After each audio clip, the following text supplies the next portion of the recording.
entonces ahorita nosotros la podemos montar reemplazando estas compuertas que están en esta operación por una sola compuerta que está presentada aquí en esta operación. Entonces necesitamos una compuerta XNOR haciendo una operación y con A y con D, o sea, una compuerta I de 3 entradas, una variable A, una variable D y una variable que es todo esto. Después otra compuerta I con las variables A y D ambas negadas y después eso hace una operación O con todo esto. Entonces la I de aquí con esta I de aquí haciendo una operación O.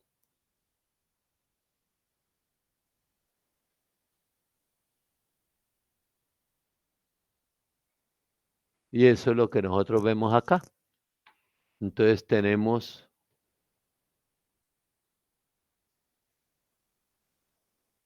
la operación XNOR realizada por esta compuerta, recibiendo las variables B y C.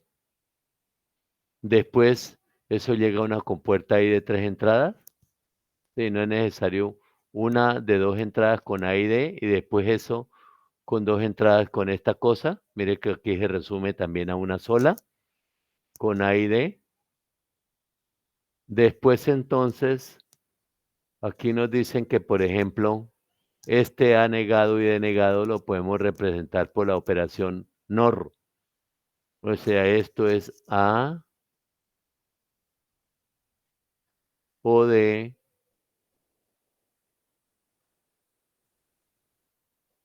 todo negado. Con el propósito de eliminar estas dos negaciones, mírela. ¿Sí? Entonces tenemos A o D todo negado, mírenlo aquí. Y después eso hace una operación O con lo anterior. Aquí está la operación O con lo anterior y lo anterior era esto. Entonces llegamos a una situación donde necesitamos un integrado para esta XNOR, un integrado para NAND, ¿sí? Y esta compuerta NOR, que es una compuerta entre un circuito integrado con 4, nosotros podemos usar 2 compuertas más para implementar esto. Entonces a la hora de la verdad sería un integrado, 2 integrados y 3 integrados, porque esto lo podemos convertir en NOR. NOR aquí y después otro NOR como inversor. A diferencia del circuito original, que si nosotros no usamos la operación XNOR, entonces lo que tenemos que hacer es eso. Ese sería el circuito implementado sin utilizar ese recurso adicional que hicimos ahí. Entonces, como ustedes dan cuenta, pues aquí el circuito es un poquito más complicado, más congestionado, más complejo.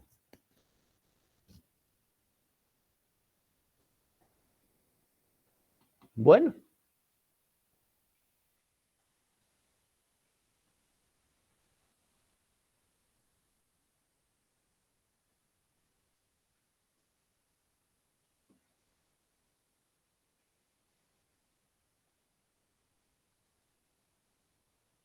Miremos a ver qué podríamos hacer nosotros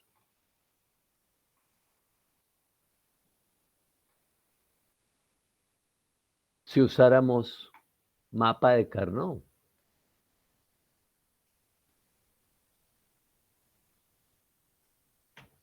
¿Todos reclamaron ya la tarea última que les había puesto?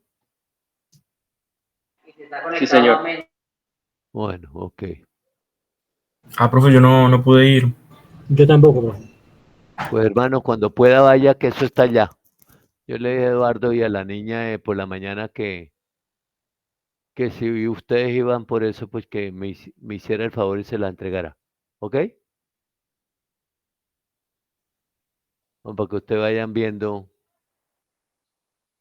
los resultados que van obteniendo.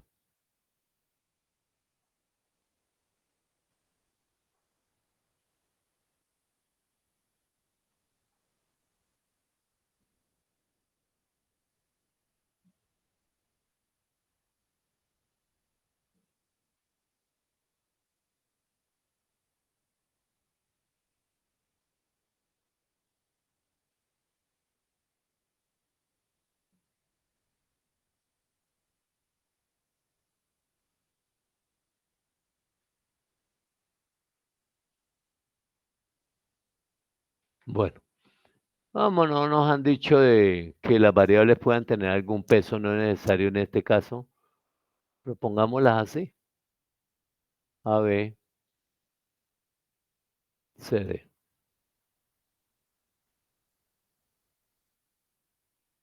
Entonces, este primer término, donde todo es 1, es aquí. Después este término, AB negado. AB negado es aquí y después C negado D, aquí. AB negado y C negado D. Y después donde encontremos a negado y a D negado. A negado está aquí y D negado está aquí y está aquí. Entonces, uno aquí, uno aquí, uno aquí y uno aquí.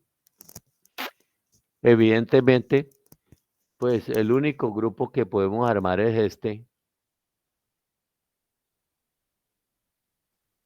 que evidentemente nos da A negado, D negado, que lo podemos representar como A o B, todo negado. Estos dos, pues no hay nada que hacer porque no tienen adyacencia. Entonces, simple y llanamente quedan estos dos términos tal cual como están acá, que lo único que nosotros podemos hacer para tratar de reducirlo es usar la operación, primero el teorema de distribución factorizando y después esta operación que está aquí, reemplazándola por la operación XNOR y pare de contar.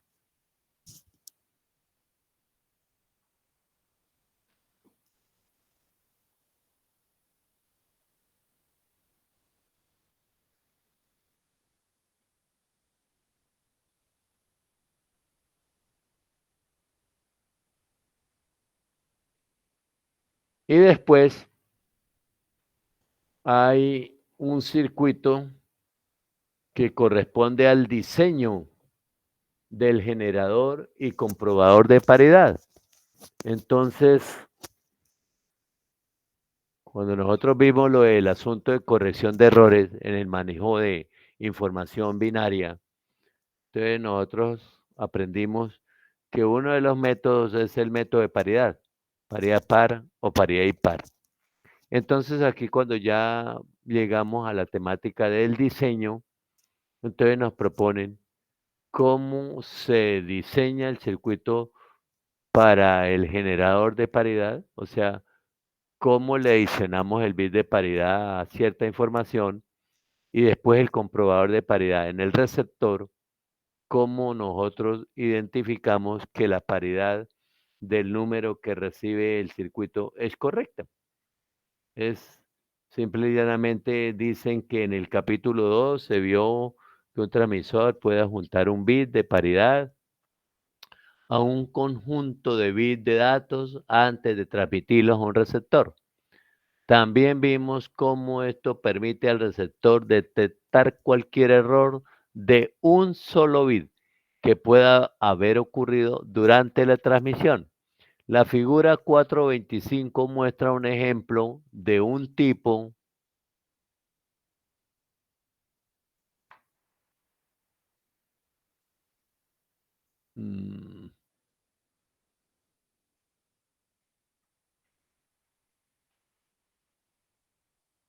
de circuito lógico que se utiliza para la generación de paridad y la comprobación de paridad. Este ejemplo específico utiliza un grupo de 4 bits como los datos de paridad utiliza el circuito lógico que se utiliza para la generación de paridad. Este ejemplo específico utiliza un grupo de 4 bits como los datos que se van a transmitir y utiliza un bit de paridad par. Puede adaptarse con facilidad para utilizar paridad impar y cualquier número de bit. Entonces, simple y llanamente lo que ustedes tienen es eso. Pues no hacen el diseño como tal porque consideran que ustedes ya saben cómo diseñar el asunto y entonces lo dejan para que ustedes lo comprueben. el A es el transmisor y el B es el receptor.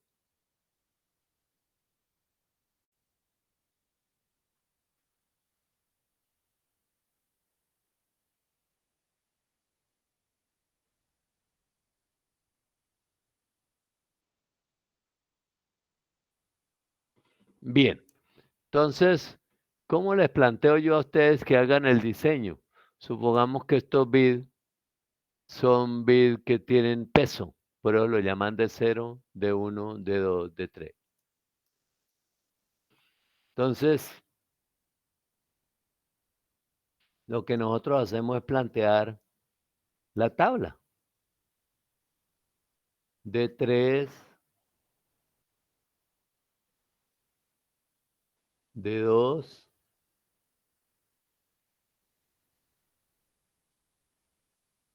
de 1, de 0. Y digamos que el resultado es el bit de paridad. Entonces llamemos la salida del circuito con la variable P.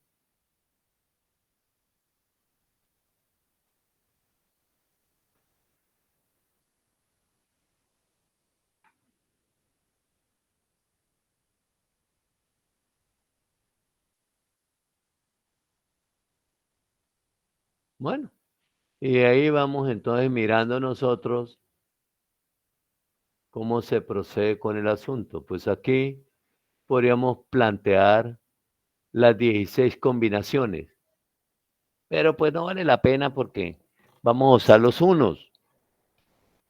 Los unos entonces corresponden a cuando hay paridad par. Eso es lo que dice el asunto. Entonces, por ejemplo, cuando hay números pares de unos, por ejemplo, aquí tenemos el 0, 0, 1 y 1. Hay dos unos, eso es paridad par. Entonces la salida debe ser 1. Después tenemos otro cuando sea, por ejemplo, vamos en 3, 0, 1, 0, 1. Entonces también hay paridad par porque hay dos bits 1. Se cumple 1. Después entonces podríamos pensar en 0, 1, 1, 0. También hay paridad par, se cumple.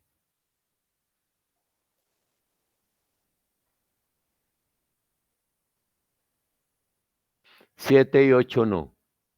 9, 1, 0, 0, 1. Se cumple. 2 bits de 1. Después el 10 también se cumple. 1, 0, 1 y 0. En la salida debe ser 1. O el bit de paridad debe ser 1. Después el 11 no se cumple, el 12 se cumple.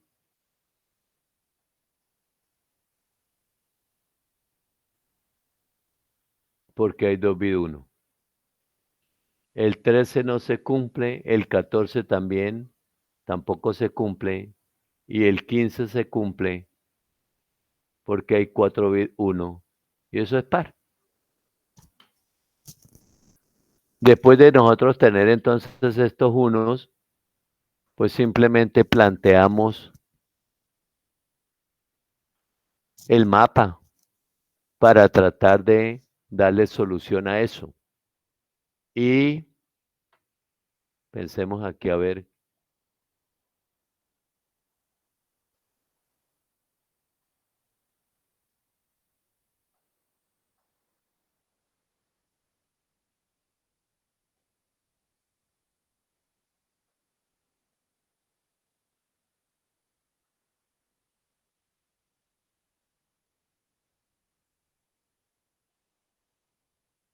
Combinaciones 0, 0, 0, 1, 1, 1 y 1, 0.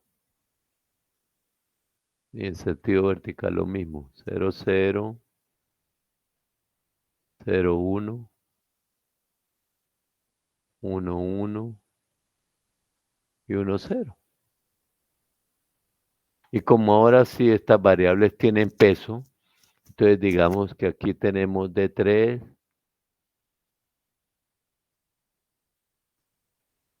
D2,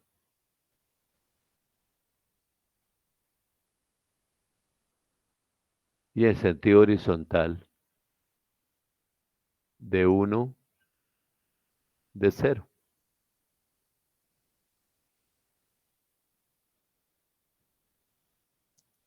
Y nos venimos para este.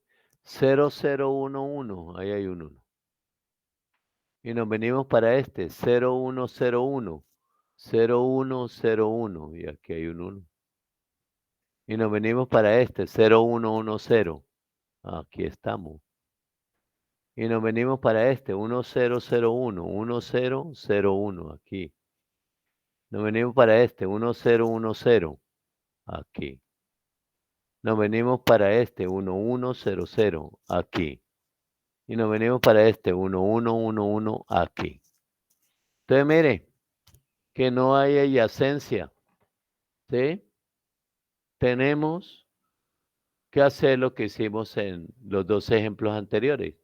Plantear la ecuación correspondiente a los términos y para cada uno de esta tabla, de este mapa o de esta tabla, y los asociando a ver cómo vamos haciendo operaciones XOR o XNOR para tratar de simplificar el circuito. Al final ustedes se van a encontrar con que van a tener una operación XOR entre D1 y D0.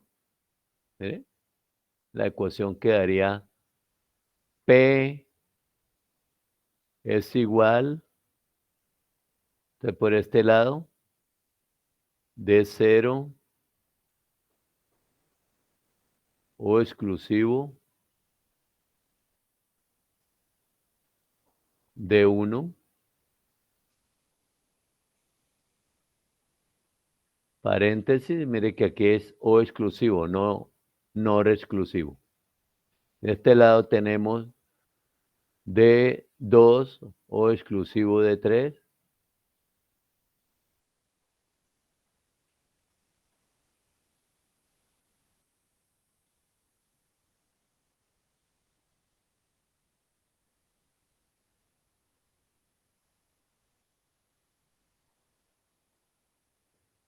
Y después, entre estos dos términos hay otra operación O exclusiva. Aquí deberíamos meter otra operación O exclusiva. Eso es lo que resulta de la ecuación que nosotros tengamos de estos unos o de estos unos, que son los mismos. Entonces yo los impulso a ustedes para que hagan ese trabajo, a ver si es verdad que les va a dar eso, para que ensayen, para que entrenen, para que cojan destrezas y competencias en ese asunto. Miren que el circuito receptor de paridad es muy parecido. Ahora un circuito que tiene 5 entradas y también para lo que corresponde con los bits de datos o la información que va a transmitir, también se hacen operaciones XOR como aquí, pero tenemos que adicionar una compuerta más para dar paso al bit de paridad, porque ese bit llega con todo el bloque de información. Entonces, eso es lo que nos resultaría como un generador de paridad aquí arriba y como un receptor de paridad aquí abajo cuando usamos paridad par. Otra cosa que ustedes deberían ensayar para mejorar sus conocimientos al respecto es decir, bueno, ¿y cómo será el circuito cuando usemos paridad impar? Entonces también ensayen ese diseño. El generador y verificador o comprobador de paridad si van a utilizar paridad impar. Bien, no sé si ustedes tendrán alguna cosa por comentar con respecto a eso. Eso es lo que nos propone el autor, para que ustedes sepan entonces cómo se diseña la paridad cuando nosotros los circuitos de paridad, generadores de paridad y comprobadores de paridad, cuando tengamos que diseñar los correctores de errores asociados con nuestros sistemas digitales, cuando se va a transmitir información de una etapa a otra etapa dentro del sistema o dentro de diferentes sistemas, como son, por ejemplo, dos computadores que están conectados por internet o por cable estructurado o de cualquier otra manera. Y aquí les ponen un ejemplo con respecto al diseño que acaban de hacer para comprobar si el diseño quedó correcto. Entonces les ponen estas alternativas para que se vea a ver si es verdad que al tener estos datos correspondientes a esto, o a esto, o a esto, o a esto, se genera un bit de paridad 1 o no.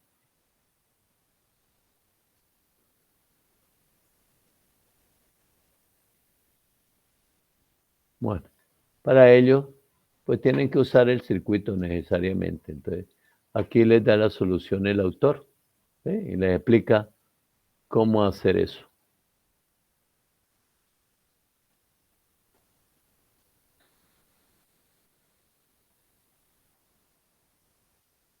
Otro elemento de juicio que tiene que ver con el diseño de circuitos lógicos combinacionales es lo que está planteado aquí como circuitos de habilitación y deshabilitación.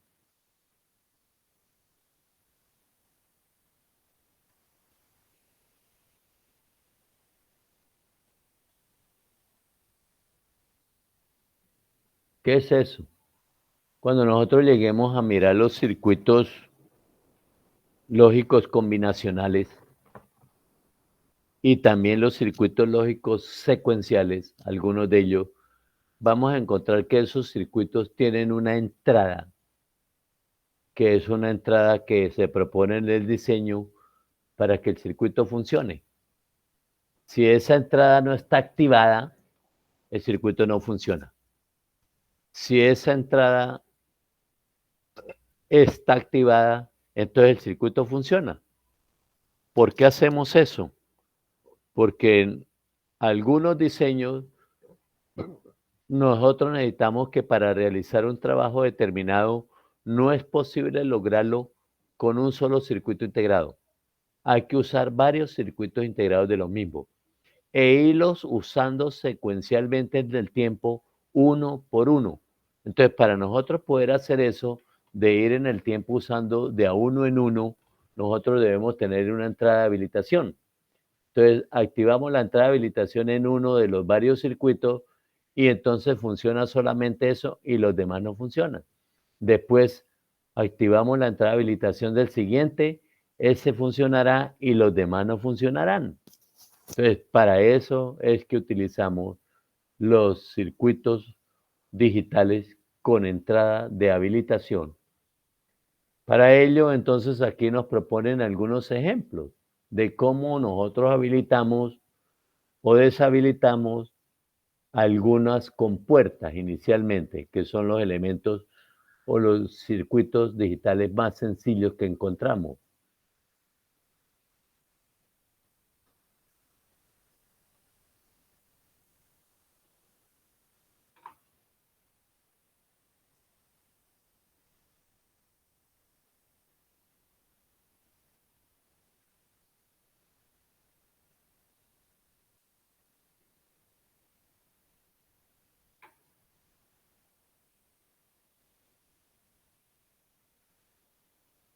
Por ejemplo, ¿cómo habilitamos una compuerta AND de dos entradas? Entonces nosotros aprendimos por el teorema booleano respectivo de la álgebra booleana que si en una compuerta I una entrada se encuentra en bajo, de una vez la salida es baja, ¿sí? Entonces nosotros una compuerta la deshabilitamos porque la salida de una vez se coloca en bajo, en la constante que no la cambia nada. Si la ponemos en cero, mírela. Por eso dice aquí deshabilitar.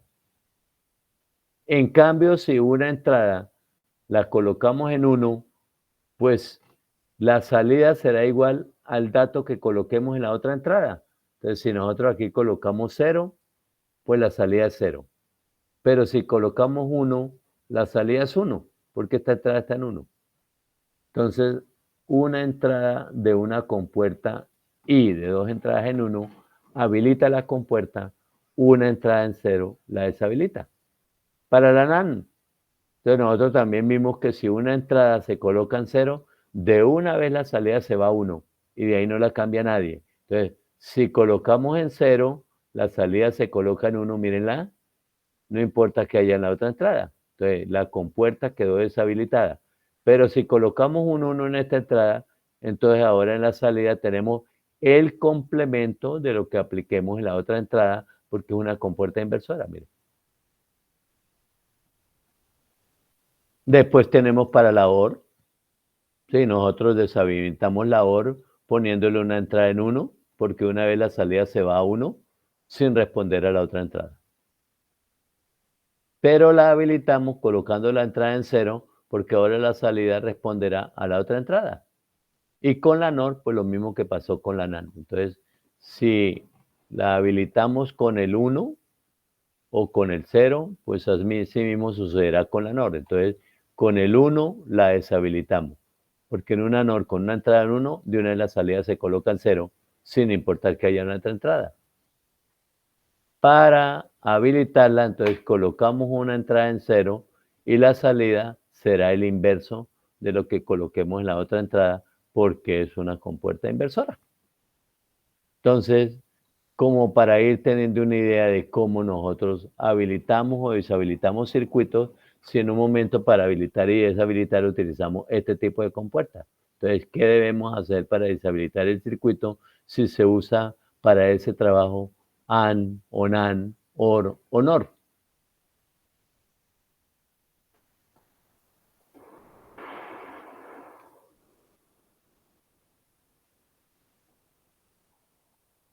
Y entonces aquí viene un pequeño diseño.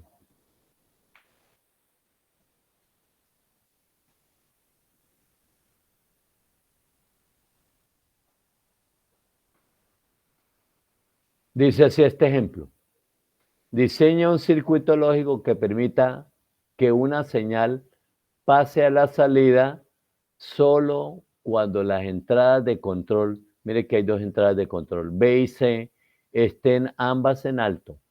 En caso contrario, la salida deberá permanecer en bajo. ¿Sí? Bien. Entonces, nosotros aquí nos dicen, bueno, pues hagamos esto. Pero nosotros podríamos pensar, bueno, ¿y cómo hacemos el diseño? Porque es que estamos diseñando. ¿Sí? Aquí dice diseño. ¿Sí? Entonces, como es un circuito que debe permitir que una señal pase a la salida cuando hay dos entradas de control, entonces nosotros podemos pensar, bueno, hagamos el asunto.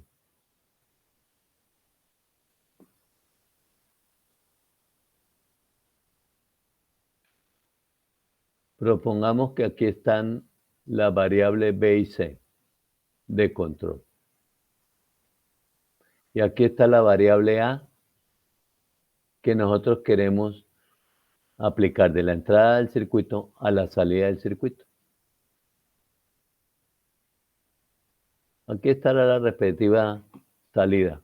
La podemos llamar X.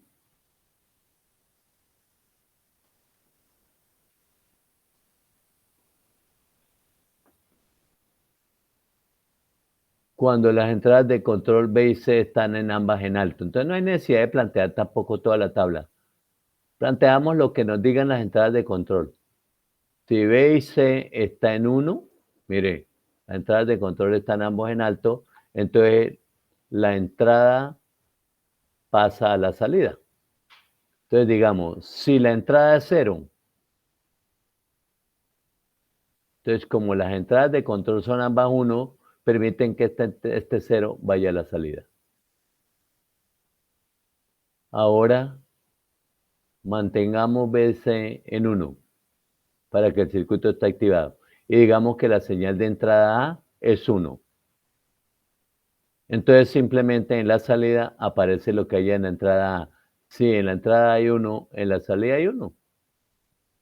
Por lo tanto, si nosotros diseñamos con los unos, decimos X es igual, y este 1 tiene que hacer una operación y entre estas tres variables. Entonces, simple y llanamente, A y B y C. Lo que nosotros necesitamos es una compuerta I de 3 entradas. Esta es la variable por donde aplicamos la señal de entrada y estas son las dos entradas de control que para que se activen o habiliten la compuerta deben estar en 1 y en 1 porque esa es la condición del problema. Lo que vimos hace un momento de cómo habilitábamos la compuerta AND usando 1 en una entrada de control o en más entradas de control, aquí en este caso son 2. Entonces, este es el proceso de diseño, mire, tenemos el enunciado, planteamos la tabla, de la tabla sacamos la ecuación, la simplificamos y después de eso implementamos el circuito. Bien, después entonces miremos a ver qué más nos cuenta el autor con respecto a eso.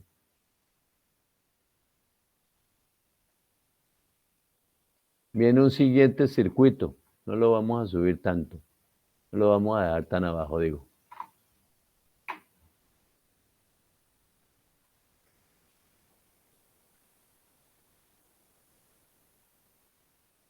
Ahora dice, diseña un circuito lógico que permite que una señal pase hacia la salida solo cuando una, pero no ambas de sus entradas de control esté en alto. En caso contrario, la salida permanecerá en alto. Entonces, pues hay una señal y dos entradas de control. Entonces, digamos otra vez que la señal de control la llamamos B y C y la señal de entrada la llamamos A. Y que ese circuito de habilitación va a tener una salida X. Entonces lo que dice ahora es que el circuito lógico permite que la señal de entrada pase a la salida cuando una, pero no ambas de sus entradas de control estén alto. Entonces, un caso puede ser cuando esta sea 1 y esta sea 0. O cuando esta sea 0 y esta sea 1. Pero no ambas. ¿Sí? Entonces decimos, si A es 0 y tenemos esta condición, en la salida hay 0.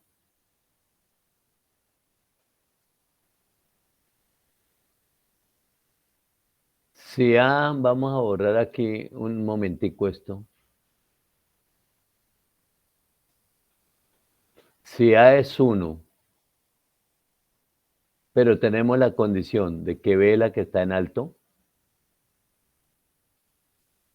entonces la salida es 1, porque es igual a A. Ahora decimos que aquí sea 0 y que así que sea 1. Se cumple la condición y supongamos que A es 0. Entonces en la salida hay un 0. Ahora lo mismo, B es el que está en 0 y AC es el que está en 1, pero ahora la señal A es 1. Entonces la salida es 1. Por lo tanto, nosotros tenemos ahora dos unos, este 1 y este 1. Por lo tanto, escribimos X es igual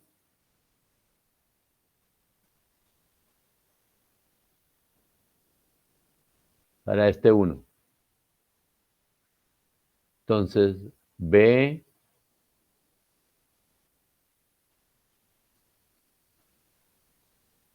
y C negado o para este 1. B negado y C.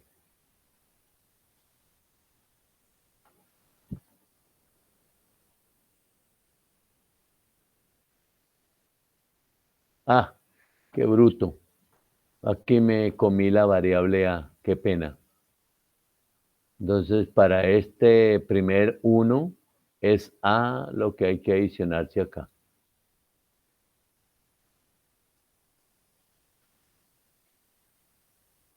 Y para este otro uno, entonces es A el que tenemos que adicionar a las dos variables anteriores.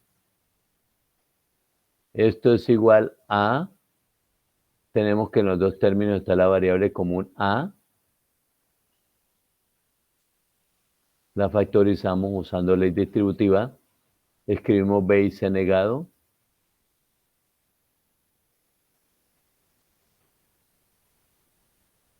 o B negado C.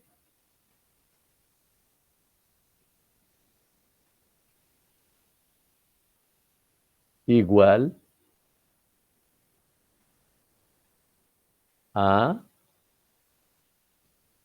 paréntesis, y esto es simplemente uno exclusivo entre las variables B y C, entonces B o exclusivo C. El circuito, entonces una compuerta O exclusiva con entrada B y C, aquí la ven ustedes.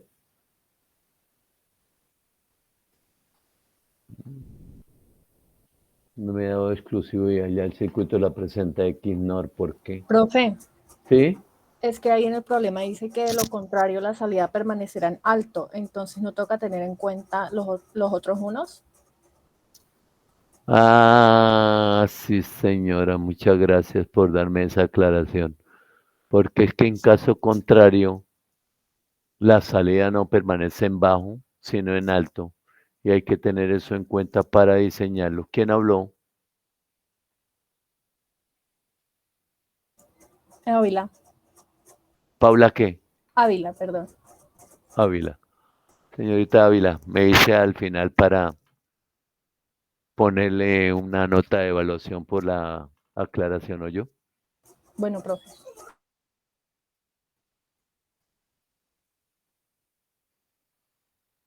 Bueno, en caso contrario es cuando ¿qué? Cuando ambas sean uno, ¿no? O cuando ambas sean cero.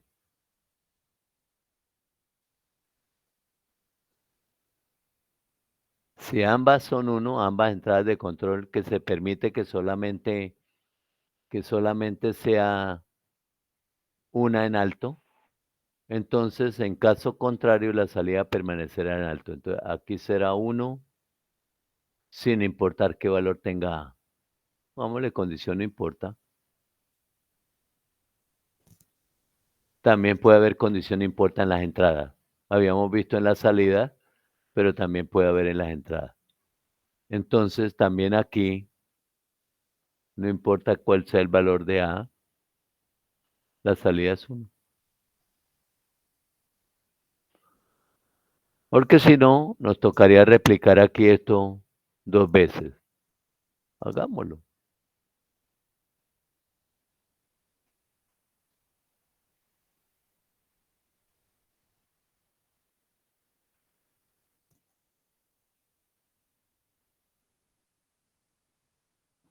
Si tenemos las dos en 1 y esto es 0 en A, la salida es 1 de todas maneras. Si tenemos 1 y 1 y A es 1, la salida también es 1 de todas maneras.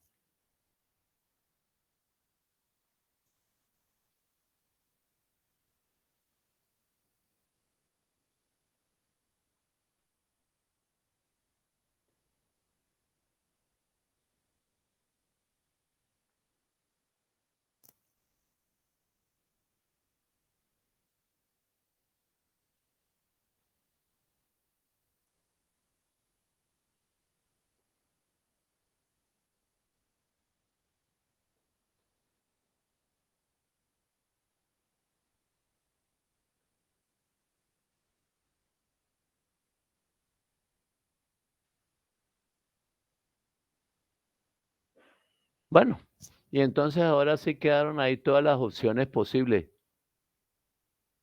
El siguiente paso que nosotros tenemos que hacer es entonces simplificar la ecuación. Intentemos aquí con mapa de Carnot a ver si lo hacemos de una forma más rápida que con álgebra booleana. Planteamos el mapa así porque son 3 variables.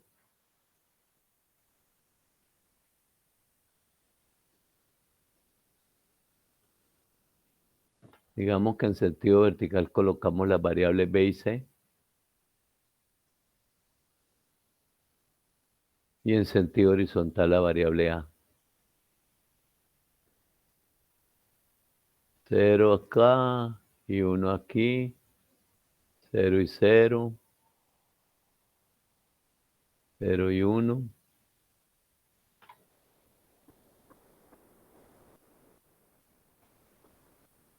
1 y 1.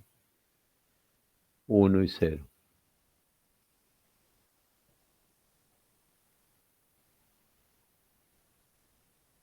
Bien, ¿dónde están los unos? Para diseñar con los unos. 1, 0, 1. 1, 0, 1 acá. Después este otro 1. 0, 1, 1 acá. Después este otro 1. Ah, perdón, este ya estuvo. 1, 1, 0 aquí. 1, 1, 1 aquí. 0, 0, 0 aquí. 0, 0, 1 aquí.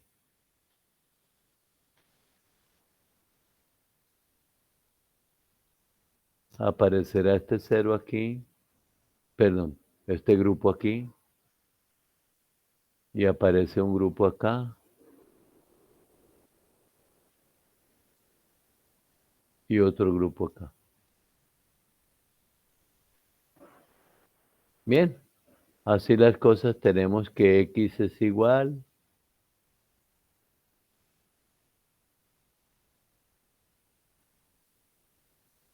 para este grupo de 4 unos, queda solamente la variable A, porque B y C se anulan.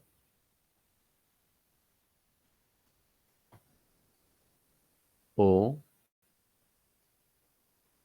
para este grupo de acá, se anula A, queda B y C en 0 y 0, o sea, B negado, C negado.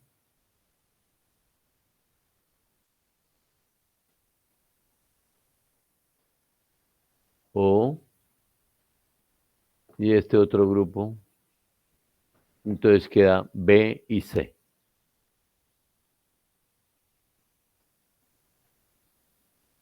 Por lo tanto, si ponemos paréntesis aquí para ver mejor la cosa, entonces nosotros decimos que eso es igual a O, y entonces ahora sí proponemos aquí el XNOR. Esto es una operación XNOR entre las variables B y C.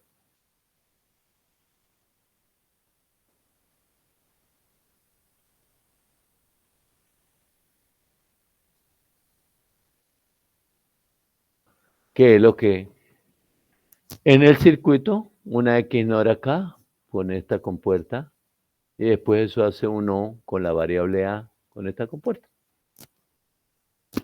Entonces, de esa forma actuaría ese circuito para hacer una aplicación de habilitación para un sistema digital determinado.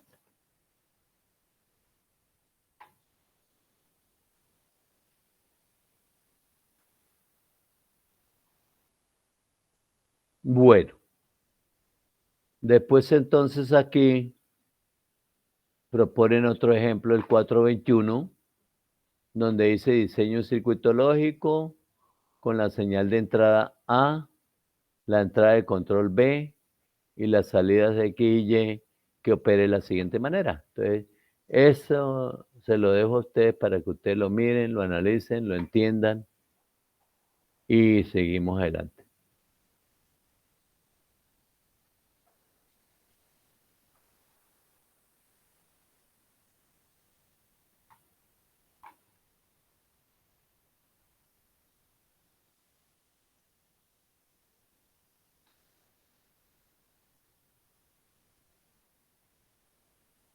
Bueno, entonces lo que podríamos pensar con respecto a diseño de circuitos lógicos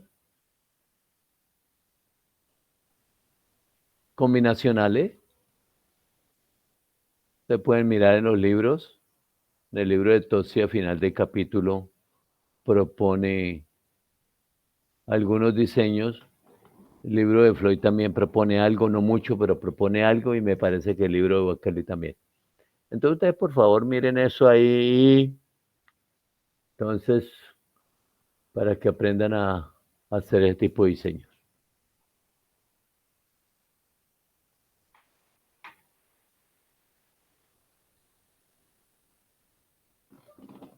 Preguntas.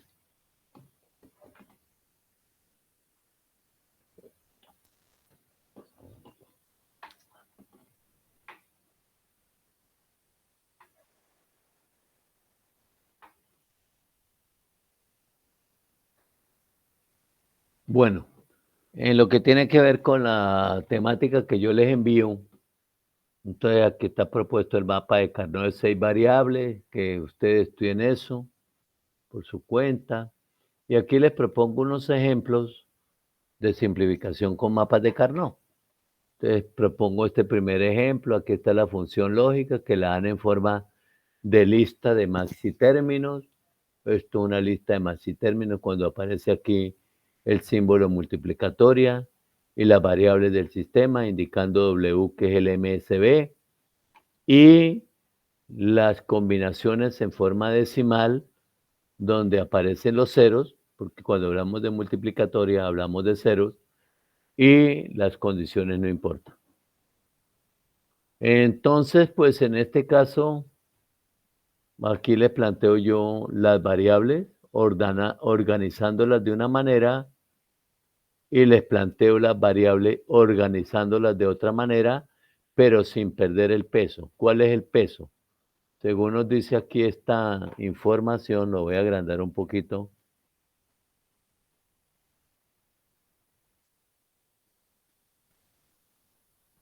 Según nos dice aquí esta información, Z es el LSB, vale 2 a la 0, Y 2 a la 1, X 2 a la 2 y W 2 a la 3.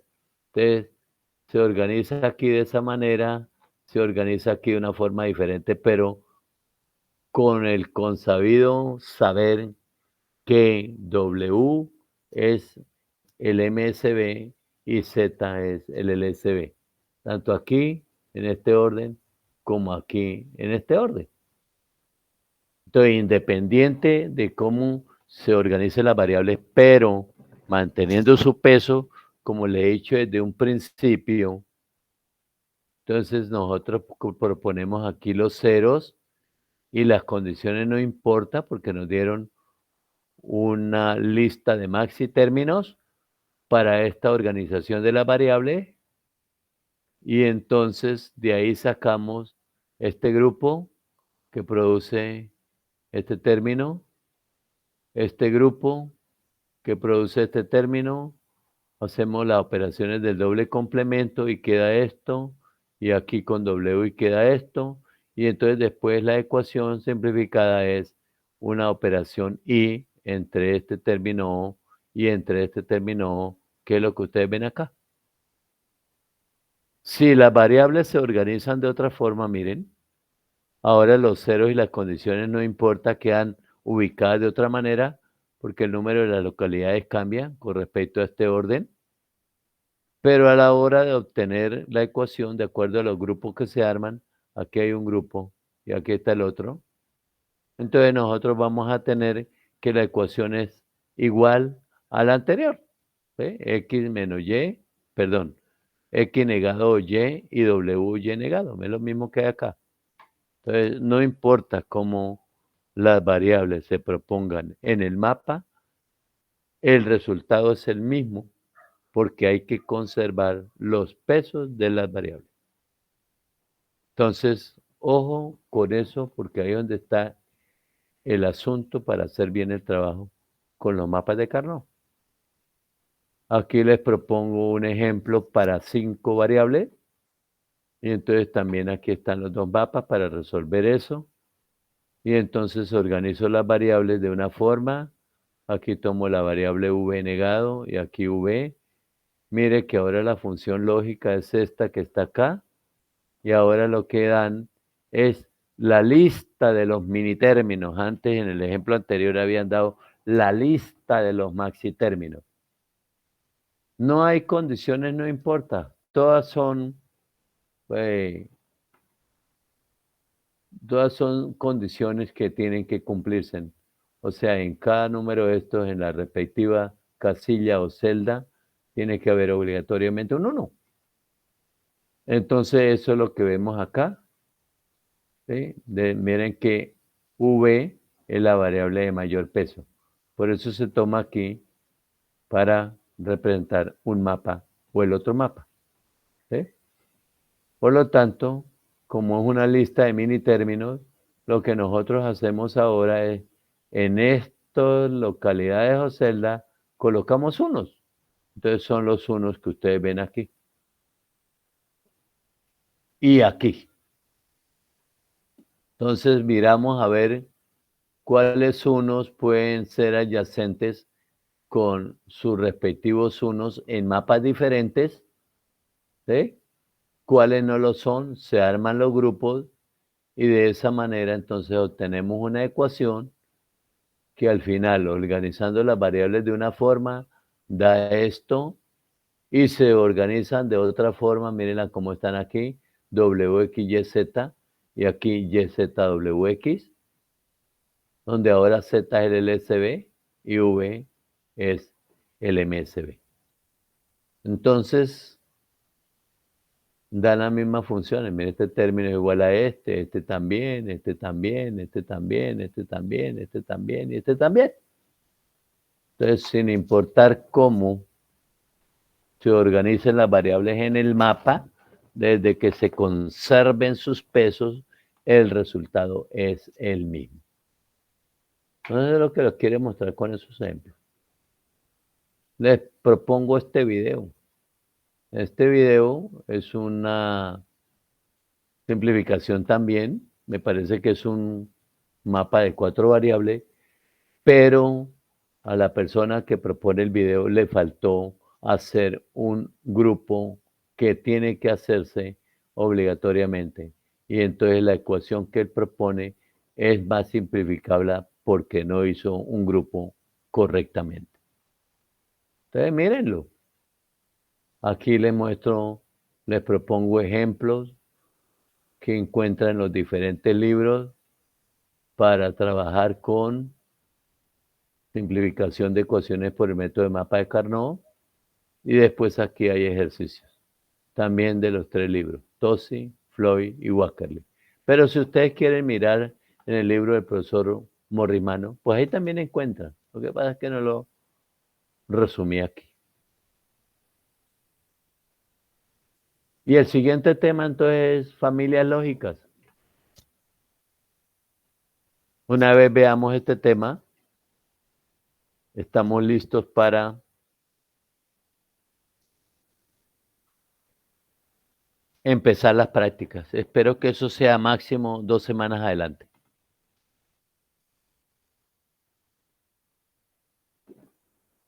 Bien. ¿Qué son familias lógicas en electrónica digital? Simplemente con el término familias lógicas hacen referencia a los circuitos integrados digitales. Dependiendo de qué dispositivos se usan para construir esos integrados digitales, asimismo le colocaron el nombre a esos integrados. Entonces, en estos momentos de la historia de la electrónica digital, nosotros tenemos disponibilidad de 4 familias lógicas que son estas que están enumeradas así, aquí. TTL fue la primera familia lógica que produjo el ser humano. TTL quiere decir L lógica, T y T transistor. Entonces algunos traducen lógica de transistor a transistor y otros dicen lógica de transistor y transistor. Estos son unos integrados digitales que están construidos con transistores bipolares. Recuerden, el transistor bipolar tiene este símbolo.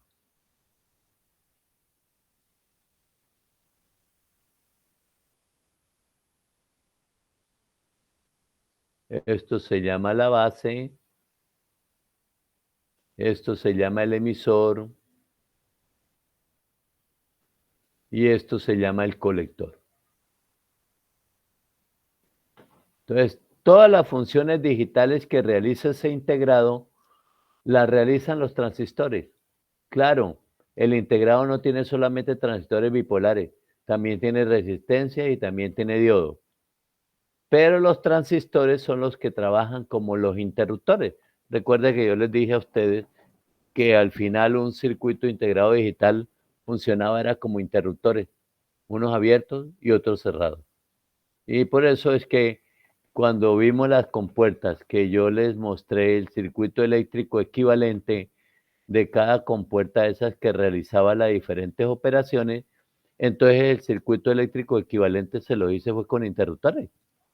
Esa es la razón. Entonces estos elementos son los interruptores dentro de ese integrado digital. Esos son los que hacen la función. O están saturados, interruptor cerrado. O están en corte, interruptor abierto. Entonces, si de su electrónica analógica 1 se les olvidó el funcionamiento del transistor bipolar en corte y en saturación, esta noche pueden pegarle un repasito. ¿Sí? En esta familia TTL solamente se utilizan transistores bipolares NPN. No aparece el PNP para nada, únicamente NPN. Entonces, eso es lo que quiere decir TTL. Después vino otra familia que la llamaron CMOS. ¿Qué quiere decir CMOS? Quiere decir MOS complementario, pero más exactamente MOSFET complementario. ¿Qué quiere decir eso? Que los integrados digitales de esa familia están hechos con transistores MOSFET incrementales de canal N y de canal P. C de complementario quiere decir canal N y canal P. O sea, en ese caso, mostrémoslos el símbolo de los transistores que se utilizan. Entonces, MOSFET quiere decir MOSFET incrementales. O sea, transistores MOSFET incrementales o lo que otros llaman de enriquecimiento.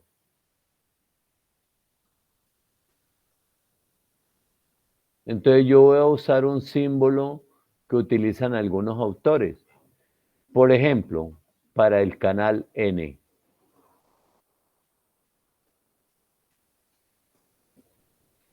El símbolo del dispositivo es así.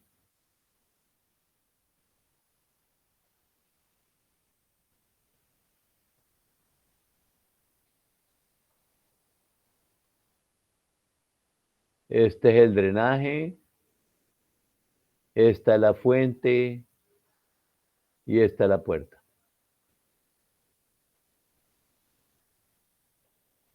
Mire que aquí ya no aparecen los términos base, colector y emisor.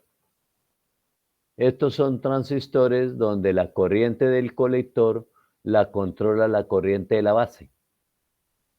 Esto es, decimos nosotros que los transistores bipolares son dispositivos controlados por corriente, la corriente de base. Se encarga de controlar la corriente de base, que es la corriente de entrada, se encarga de controlar la corriente de salida, que es la corriente de colector.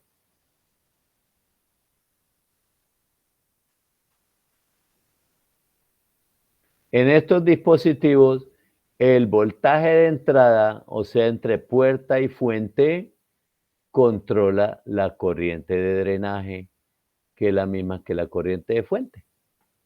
Entonces, estos dispositivos son unos dispositivos donde la corriente de salida es controlada por un voltaje de entrada, VGS.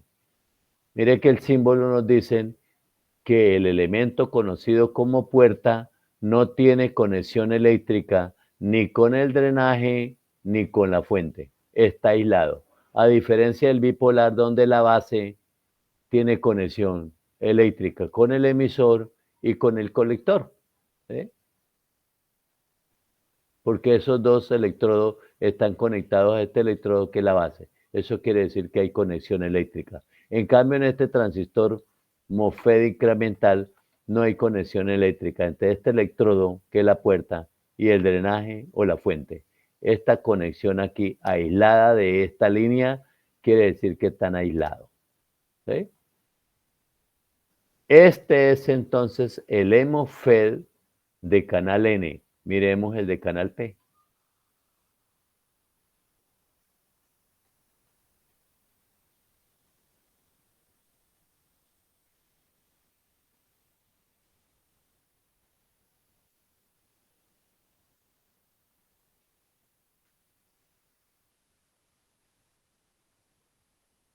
Puerta como antes,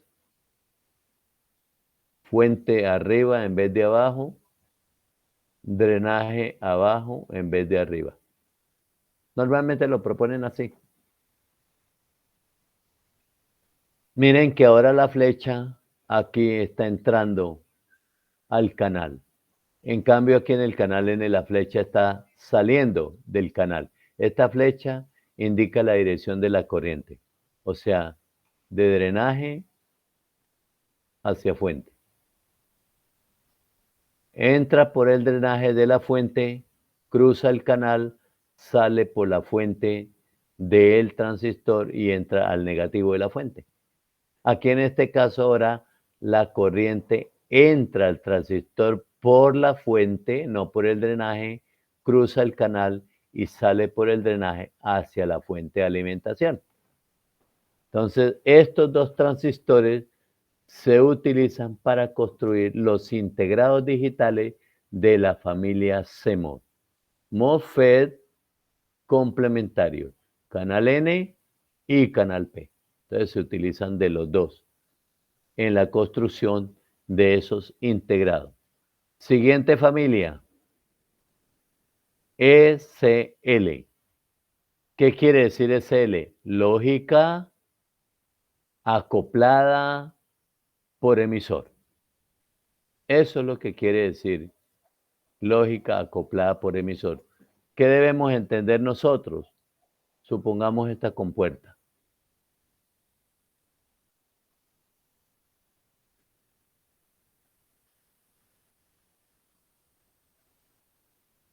Aquí también se utilizan transistores bipolares como este, mire, solamente de canal N, pero están interconectados entre sí de una forma muy diferente a TTL. Por eso es que son dos familias que aunque se construyen con transistores bipolares, funcionan de una forma algo diferente. A la hora de hacer la función lógica, pues entregan los resultados, no importa si es SL, CMOS, TTL o lo que sea. Entonces, ¿qué les quiero decir con esto de SL? Lo que les quiero decir es que esta salida de las compuertas se entregan de los emisores de los transistores, mire, de los emisores. Esto es la salida out en esas compuertas. Por eso le llaman lógica acoplada por emisor. El acoplado por emisor es que el emisor es el que entrega la salida de la compuerta. Entonces, construida también con transistores bipolares. ¿Qué diferencia hay entre TTL y SL? SL es la familia más rápida de todas, la que menos retardo de propagación tiene. Por lo tanto, cuando nosotros necesitamos computadores lo más veloces posible, tenemos que diseñarlos y construirlos con SL. ¿Sí? Más costoso, disipan más potencia y cosas por el estilo. pero es el precio que hay que pagar para tener alta velocidad. Por ejemplo, los computadores de la NASA. Por ejemplo, los computadores de la Base Espacial Europea Ariane. Por ejemplo, las grandes empresas del mundo, como Microsoft, como Chevrolet, como Ford, eso manejan mucha información, tienen que usar computadores muy rápidos.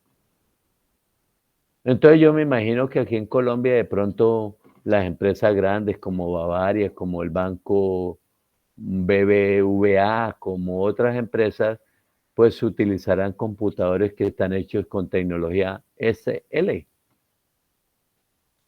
Y por último, viene la familia BICMOS. ¿Qué quiere decir CMOS? CMOS. ¿Qué quiere decir bipolar? Bipolar. O sea, BICMOS es una familia que reunió algo de TTL y algo de CMOS, lo mejor de aquí, lo mejor de aquí, y lo llamó BICMOS. Y con eso entonces ha construido una serie de circuitos integrados digitales para realizar muchas operaciones. Evidentemente, esa familia en estos momentos está en conformación, no está completamente desarrollada como TTL, CMOS y SL, pero ya hay mucho de aplicación con ese tipo de dispositivos. Entonces, esas son las 4 familias de las que nosotros disponemos en estos momentos para diseñar y construir sistemas digitales. Antes de esto, ha habido otras subfamilias con otros nombres, otras familias, perdón, pero se han ido reemplazando por familias más modernas y entonces han quedado obsoletas. Bien, después de tener la idea clara sobre lo que son familias lógicas, entonces miremos algunas generalidades de esas familias lógicas, que es lo que yo propongo aquí en el documento que les envié. A este documento no se lo envié, sino hasta la lógica booleana, ¿no? Entonces, este documento de familia lógica se lo voy a mandar inmediatamente.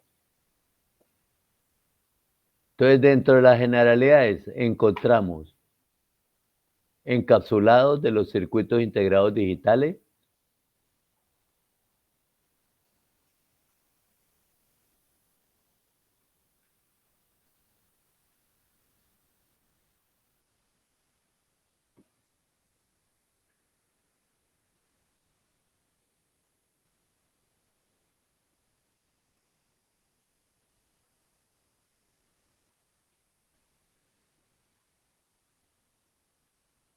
encontramos escalas de integración y después de ver estas cosas, empezamos ahora sí a mirar los datos técnicos de los integrados digitales como tal.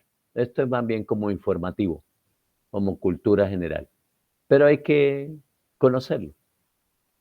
Entonces, características que conocen como parámetros o factores de la familia lógica. Entonces, miremos algo de esto y miremos algo de escalas de integración. Entonces, vámonos a los encapsulados y aquí les tengo escrito.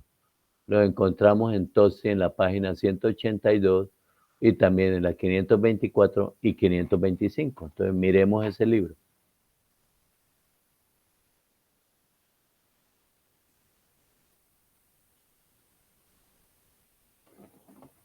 Y entonces aquí está la página 182, características básicas de los circuitos integrados digitales. Y entonces aquí lo que nos dicen es que están formados por transistores, diodos, resistencias, que esto, que lo otro, que por aquí, que por allá, y después que los tipos de encapsulados que utilizan, que es lo que vamos a mirar ahora, y otras cosas. Entonces, esto es lo que conocemos como encapsulado. Entonces, este fue el primer encapsulado que usó el ser humano, ¿sí? Un encapsulado así, que está denominado con estas letras.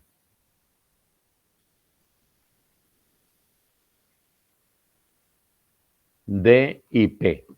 Son 3 letras de 3 palabras del alfabeto inglés que quieren decir P encapsulado, I en línea y D 2, o dual más bien.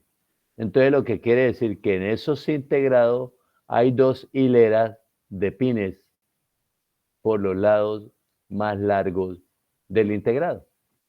Eso es lo que quiere decir D y P. Esta línea de pines y esta línea de pines. Integrados que en su época típicamente eran de 14 pines, ¿sí? Entonces, aquí está el número 1, el que está enfrentado a este bajorrelieve o al lado de esta muesca, ¿sí? Pin 1, vamos contando en sentido antihorario. 2, 3, 4, 5, 7, pasa al otro lado 8, 9, 10, 11 y 14, enfrentado con el 1. Esa es la forma de presentar los encapsulados, los fabricantes de estos dispositivos. Fue la versión original de hace 60 años, por lo menos. Así eran los integrados. Si nosotros lo miramos desde arriba a vista superior, entonces lo que vemos es esto. Aquí está abajo el relieve, muesca, pin 1, seguimos contando hasta llegar al pin 14. Como para que ustedes tengan una idea de una vez de cómo hicieron con estos integrados en lo que tiene que ver con el voltaje de alimentación. Entonces todos en el mundo se pusieron de acuerdo y dijeron, el pin 7, si el integrado es para compuertas solamente, el pin 7 es el pin para conectar el punto de 0 voltios del circuito, lo que conocemos como GND en inglés, ground en español. Y el pin 14 es para conectar el borne positivo de la fuente de alimentación, que lo conocemos típicamente como BCC.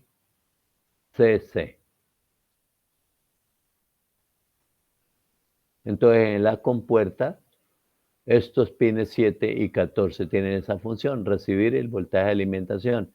El voltaje de alimentación nosotros lo podemos presentar así, más, menos, lo metemos dentro de un círculo, decimos que este borne es el que va a tierra o de 0 voltios, el que se conecta al pin 7, y este borne positivo es el que llamamos BCC, que se conecta al pin 14. Y entonces este BCC pues tendrá alguna magnitud determinada dependiendo de la familia. Entonces, por ejemplo, hay unos que trabajan con 5 voltios, hay otros que trabajan con 3.3 voltios, y hay otras familias donde esto no se llama BCC, sino que se llama, por ejemplo, BDD cuando son CMOS. Entonces, nosotros tenemos para estos dispositivos fuentes de alimentación donde puede tener una gran variedad de voltajes, como desde 1.2 voltios hasta 18. Entonces, los circuitos integrados, algunos se energizan con 1.2, otros se energizan con 2 voltios, otros con 2.5 y así sucesivamente. O hasta 3.3 voltios, 5, 9 voltios, 12 voltios o hasta 18. Entonces, esa es la idea. Si nosotros queremos mirar internamente el integrado, entonces aquí nos muestran que esta partecita es el semiconductor como tal. Ahí está el silicio. Entonces, estos alambritos son alambres de conexión desde el silicio a los pines de conexión que conectan al integrado con el mundo exterior. Entonces, realmente lo que hace grande el encapsulado son estos pines que inicialmente eran muy gruesos, muy anchos, ¿sí? y estos alambres de conexión que eran relativamente gruesos en sus primeros momentos, ¿sí? Hoy en día eso ha mejorado mucho y ya los circuitos integrados son muy pequeños. Bien, entonces este es el silicio que es el menor porcentaje de todo este volumen que ustedes ven acá, el menor porcentaje lo ocupa el silicio. De ahí en adelante, hilos de cobre bañados en oro para alimentar desde los diferentes puntos del integrado, entradas y salidas del silicio hacia los pines del circuito integrado. Esto es lo que conocemos vulgarmente, o no vulgarmente, sino generalmente como chip. Chip es eso, un circuito integrado, digital. Bien, una vez que ya conocemos ese tipo de encapsulado, entonces después el ser humano planteó otro tipo de encapsulado, como por ejemplo este, ¿sí? Ese tipo de encapsulado ya no se llama DIP, sino que se llama, es así, mire, PLCC. Como ustedes se dan cuenta, tiene un grosor menor que el de este. Después de eso, ya no es rectangular, es prácticamente cuadrado. Y además tiene pines por todos los 4 lados. Entonces lo que pasa es que aquí vienen mucho más transistores, resistencias y diodos que aquí y que aquí. Por lo tanto, estos integrados hacen más funciones, mucho más funciones que están, y por eso necesitan tantos pines, ¿ya? Entonces miren que ahora los pines no arrancan en un extremo como acá, sino que arrancan más o menos al centro de este lado, ¿sí? Entonces este lado es biselado, o sea que tiene una rebanada. Y ahí hay un puntico, por aquí lo ven ustedes, un bajo relieve, que se indica el pin número 1.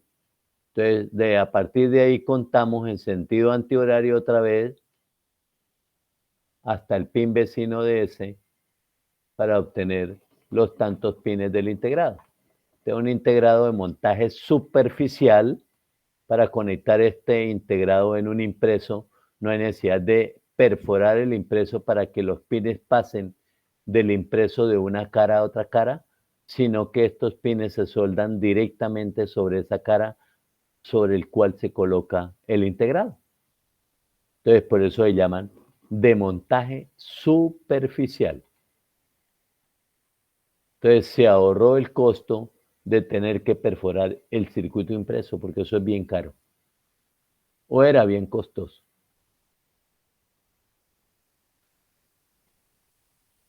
Bueno, para ver otros encapsulados, entonces nos dijeron que los veíamos en la página 500, ¿qué? ¿Alguien tomó dato de eso o no?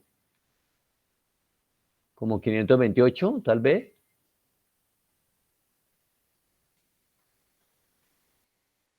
¿526? 524 y 525. Bueno, muchas gracias.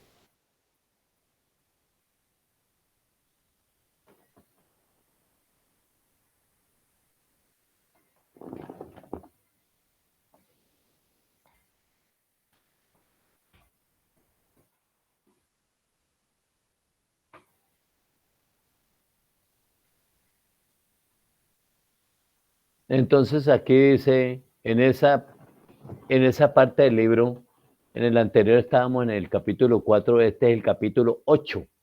Por eso nos fuimos tan arriba a la página 500. Encapsulados de circuitos integrados. Repiten el DIP, mírenlo, con mayor cantidad de pines, pero proponen otros. Este encapsulado es el que vimos hace un momento allá que lo llamaban PLCC, mírenlo.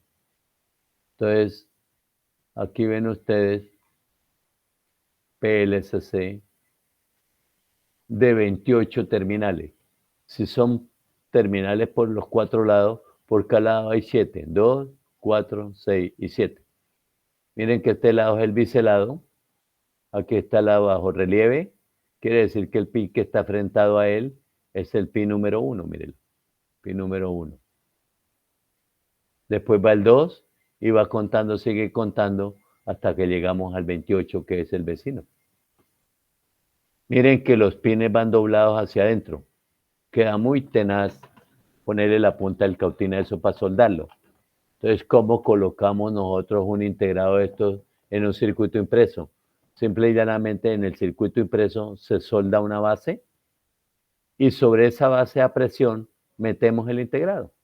Si ese integrado hay que cambiarlo por alguna razón, palanqueamos por una de estas esquinas el integrado, con una punta lo sacamos y metemos el integrado nuevo. Y listo. Entonces la soldadura se echa cuando se coloca la base en el impreso. Aquí tenemos otro tipo de encapsulado que lo llaman QFP. Muy parecido a este. También pines por los 4 lados. Pero ahora la numeración no empieza aquí en el centro, sino en el extremo. Miren, este extremo que está enfrentado al bajorrelieve. Aquí está este bisel, vea, como acá. Entonces, 1 y por cada lado hay 12 pines. Entonces, en sentido antihorario también, hasta llegar al pin número 48.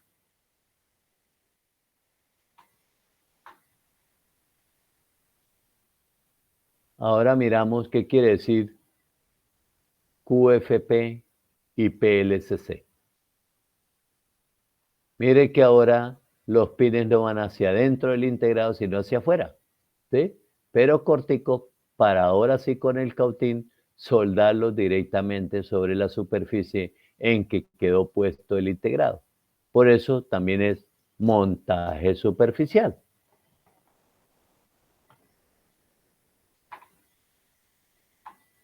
Después tenemos este otro que es muy parecido al DIP, pero mire que las patillas van dobladas aquí como esta hacia afuera para soldarlos directamente en el impreso. Este encapsulado se llama SOIC de 16 pines, 8 por cada lado. Estos pines que están así, que no se doblan hacia adentro, sino hacia afuera, se conocen como pines tipo ala de gaviota, porque la gaviota cuando está descansando, cuando está dormido, extiende las alas de esa forma. Y después tenemos aquí otro tipo de encapsulado que nos muestra el autor, que es este, miren. El integrado es este, planito, no muy espeso, no muy grueso. Mire el grosor apenas 1.5 milímetros. Y los pines ya no son rectangulares, sino que son esferitas, como balines pequeñitos. ¿Sí? Y entonces vienen colocados en toda la superficie del circuito integrado, como lo muestran aquí, mire. ¿Sí? Entonces, como son tantos pines, ya no colocan pines del 1 al 100 o al 200, sino que colocan en una matriz que horizontalmente la representan con las letras desde la A hasta la T y verticalmente con los dígitos del 1 al 6.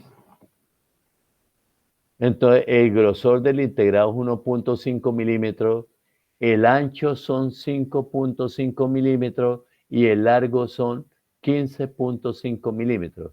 ¿Cuántos pines tiene? 98. Y eso se llama, ese encapsulado, LFBGA. ¿Sí?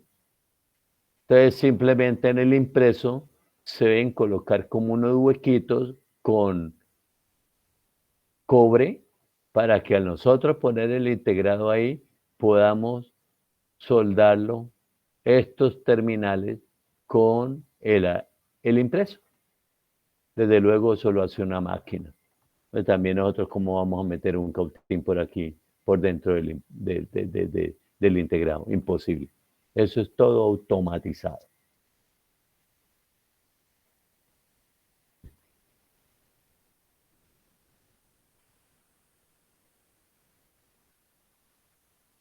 Y entonces aquí nos cuentan la historia de lo que quiere decir cada sigla.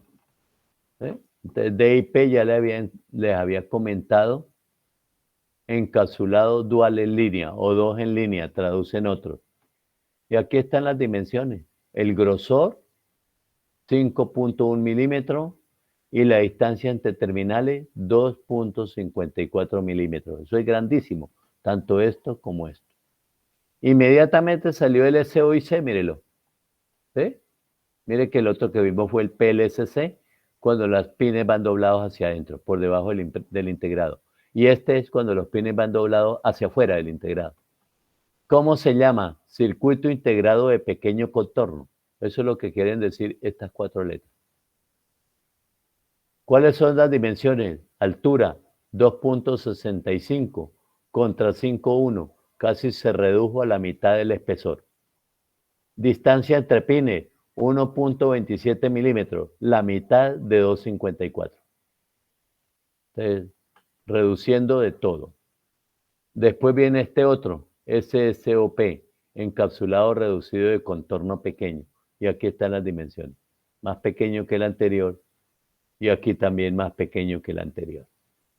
Después viene este, encapsulado reducido de grado de contorno pequeño y dimensiones más pequeñas, por lo menos lo que tiene que ver con el grosor. Aquí viene este otro. Y aquí viene el PLSC famoso, portador de chip, porque se monta en una base. Recuerde que yo les dije, portador de chip de plástico con terminales. Y estas son las dimensiones. Después viene este otro, encapsulado plano delgado de 4 lados, y estas son las dimensiones. Y después viene el último, el de grilla, LFBGA, matriz de rejillas de bolas fines de bajo perfil. Y estas son las dimensiones de espesor del integrado y de distancia entre terminales. ¿Sí? El que menos distancia tiene entre terminales es este, mire, 0.4 milímetros, que corresponde al TBSOP. Entonces, esto es lo que nosotros debemos tener en cuenta en lo que tiene que ver con encapsulados. De esos encapsulados conseguimos hoy en día en una buena cantidad.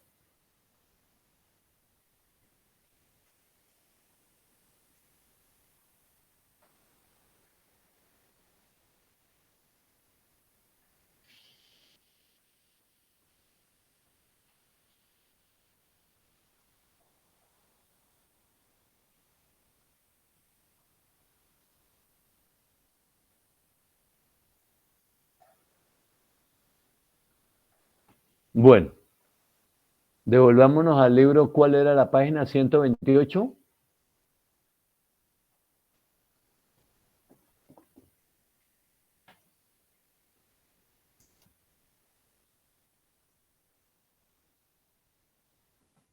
$182. ¿Esto qué? 182. Bueno, manito, muchas gracias.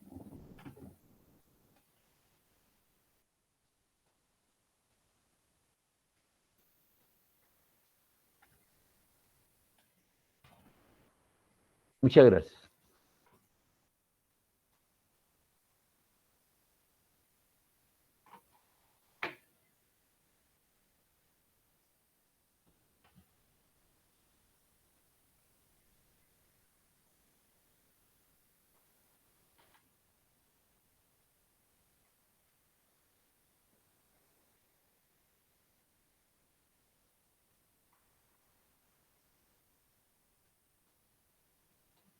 Bueno, después viene este otro texto que dice aquí.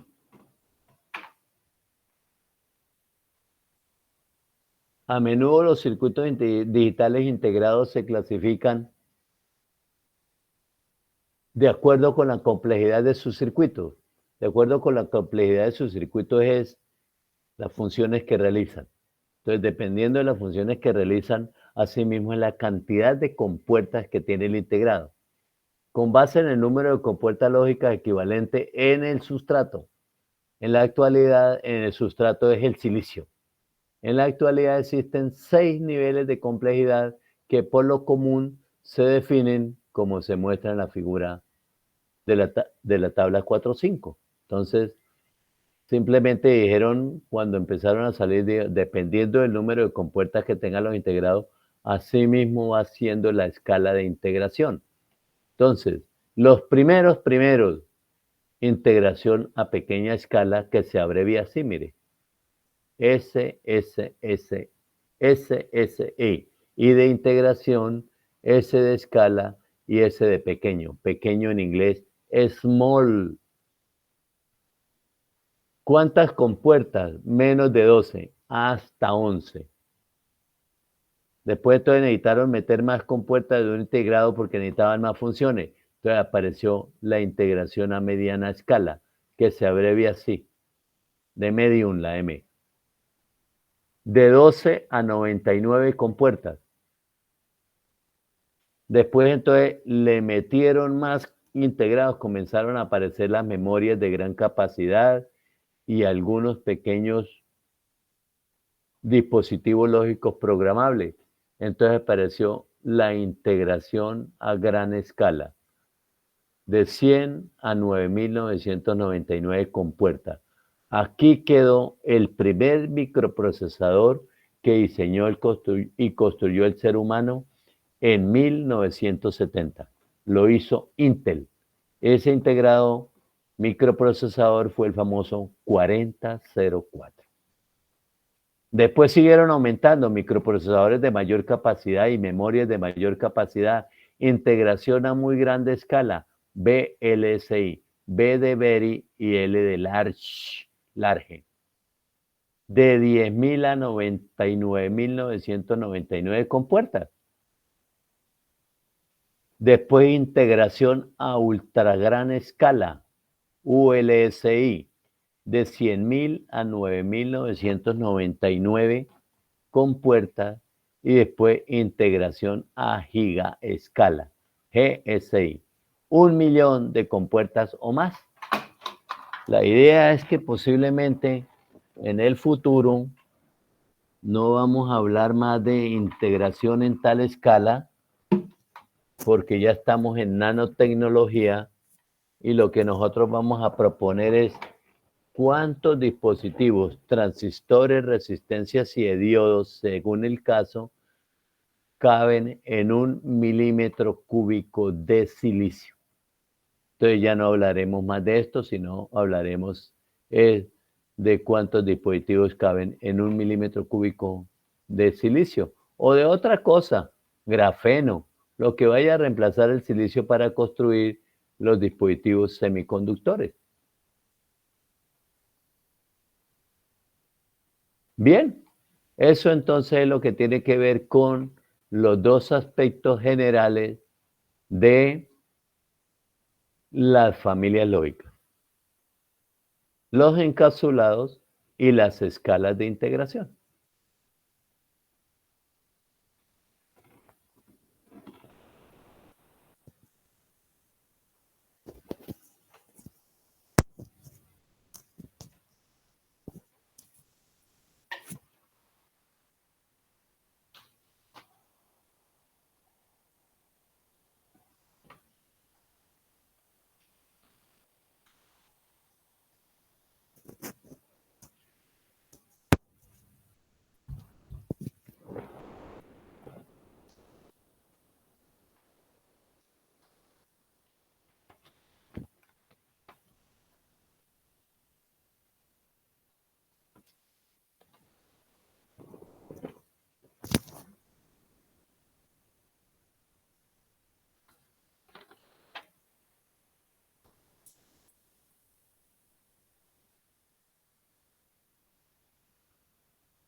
¿Quién fue el estudiante que hizo la proposición hace un momento? Ávila. ¿Ávila? Sí, señor. Bueno, su merced. En una nota de 5. Ávila, entonces ya está lista. Caro. Presente, profe. .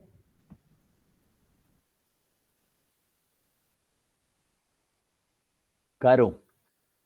Claros, profe. Claros Hurtado, sí. No, claro no. Caro. Presente, profe. Caro Justin. Sí, profe, presente. Bueno, ok. Ahora sí, claros. Ok, presente, profe. Ok. Devia.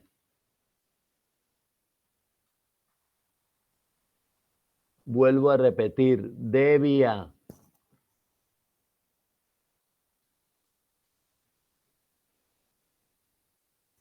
Díaz.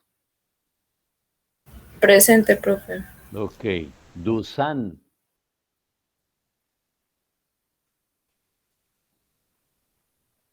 Dusan.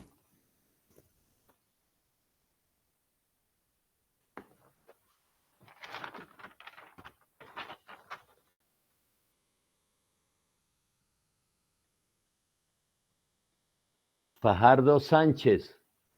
Presente, profesor. Ok. Gutiérrez Cabrera. Presente, ingeniero. Ok. Gutiérrez Rojas. Presente, profe. Ok. Mota. Repito otra vez. Mota.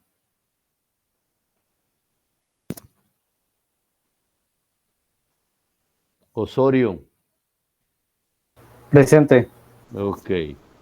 Polanía. Presente, profe. Ok. Sánchez. Presente, profe. Ok. Suárez.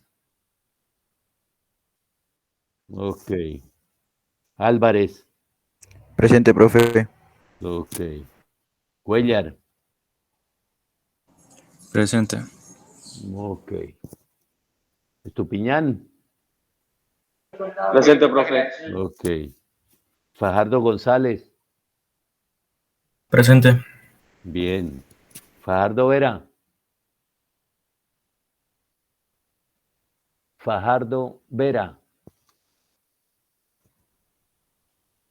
García. Presente. Ok. Guzmán. Presente. Perdomo. Perdomo.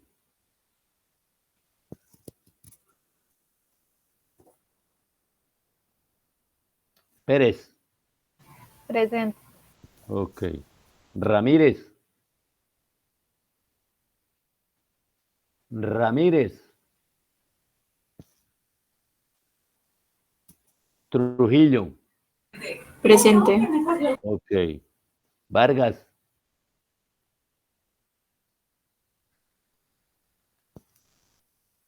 Vargas. Yate. Presente. Ok. Bueno, entonces, ese es el asunto. Ustedes, por favor, para la clase del jueves y del viernes, háganme el favor y se leen dentro de este tercer tema que se llama características, conocidos también como parámetros o factores, léanse este. Perfiles de tensión y de corriente. ¿Qué es eso? ¿Cómo se interpreta? ¿Qué entrega el fabricante? Aquí les digo yo en dónde consiguen información de esa temática, en el libro de Tosi, en el libro de Bacal. Entonces, les agradezco mucho por la conexión.